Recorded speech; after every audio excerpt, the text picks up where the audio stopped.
usiku manane.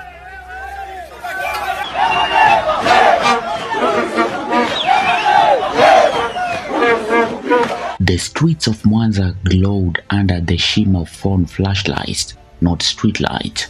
The chants, the defiance, the chaos, all merging into one defining sound, the heartbeat of a nation rebelling in darkness.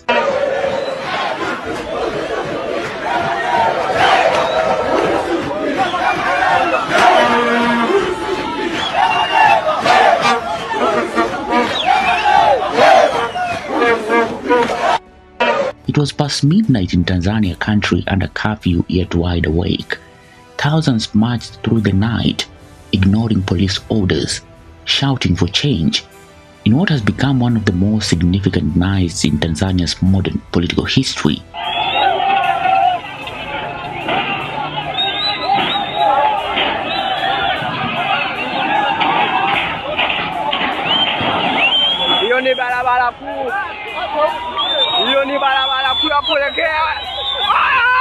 Inspector General of Police Kalimas Wambura had declared a 6 p.m. to 6 a.m. nationwide curfew, a show of force meant to restore calm after a disputed election rocked by allegations of fraud and intimidation. But by the time the sun set, Tanzanians had already chosen defiance. Crowds swelled in Mwanza, Arusha and Dar es Salaam. Tear gas canisters hissed. Gunfire echoed. The internet went dark. Phone networks shattered. And neighborhoods plunged into blackout. It was the state versus the street. Power versus people.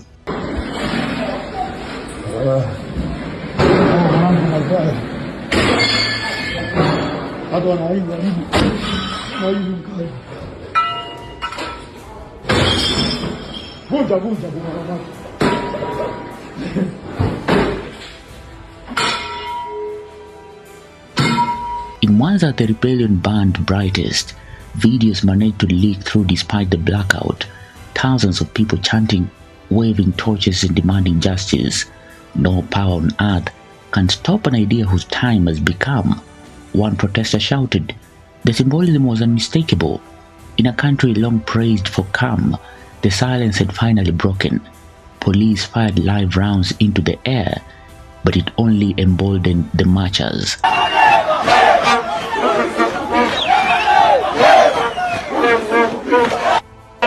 La haula wala quwwata illa billah lazim. Mwenyezi Mungu.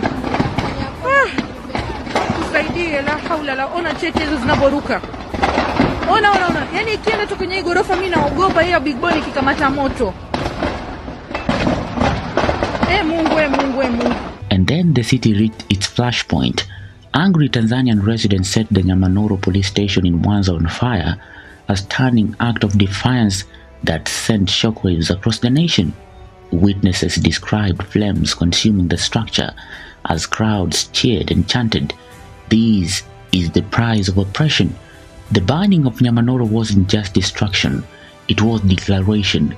For many, it symbolized the people's rejection of fear, their willingness to confront authority head on. Kituo cha polisi kimeisha chote.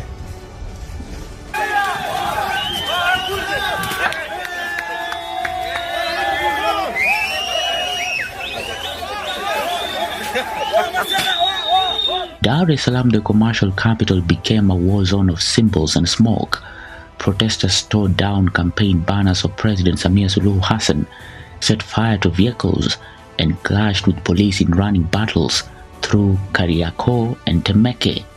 Regional Commissioner Alfred Chamamila warned citizens that the power that will be used to control the matter is 7 times more than the force applied for planning 8, but that message didn't intimidate, it inflamed.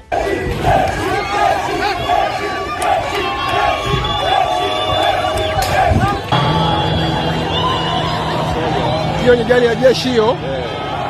Gari ya jeshi hiyo. Wananchi wako na wanajeshi na wananchi wako pamoja.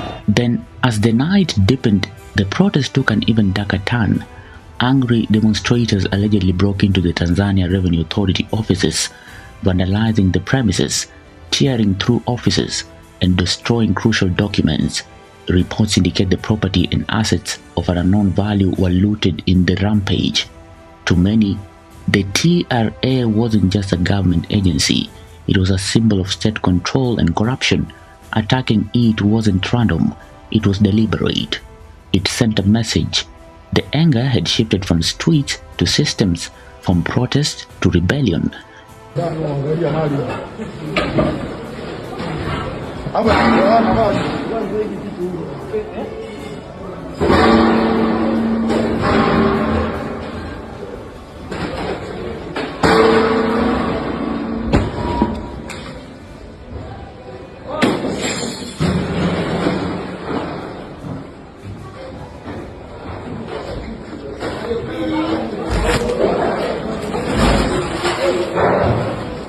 Eyewitnesses described the night as a revolution in real time. From Kerala to Arusha, chants of no going home until victory echoed through the darkness. One marcher told reporters, "We are tired. We want an independent electoral commission so that every Tanzanian can choose the leader they want." Others waved torn pieces of campaign posters, shouting, "This is not democracy. This is occupation." Even as tear gas choked the air, the people refused to retreat.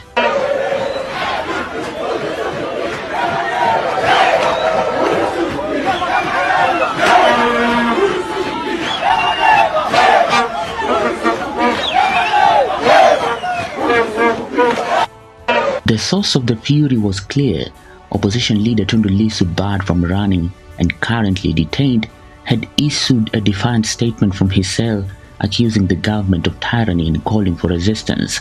His message: rise against this tyranny, because the night's rallying cry.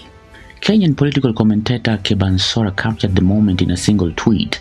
For the first time in independent Tanganyika history, Tanzanians have protested a flawed election.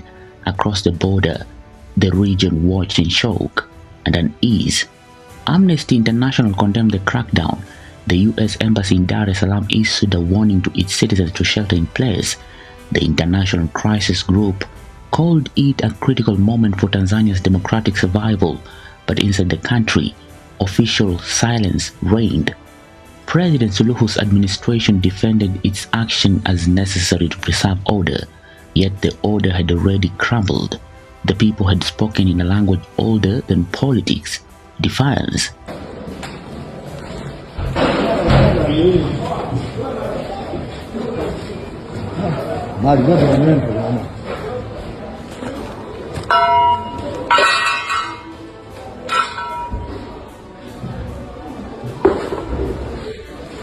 As dawn crept over the nation, the damage was visible.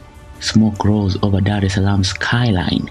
The TRA offices lay in ruins, and in Mwanza, the blackened shell of the Nyamanoro police station stood as a haunting moment to the night's chaos. But amid the destruction, something else had emerged, a sense of awakening for a nation long defined by calm obedience. October 30th, 2025 will be remembered as the night Tanzania chose to stand, not just against a curfew, but against silence itself.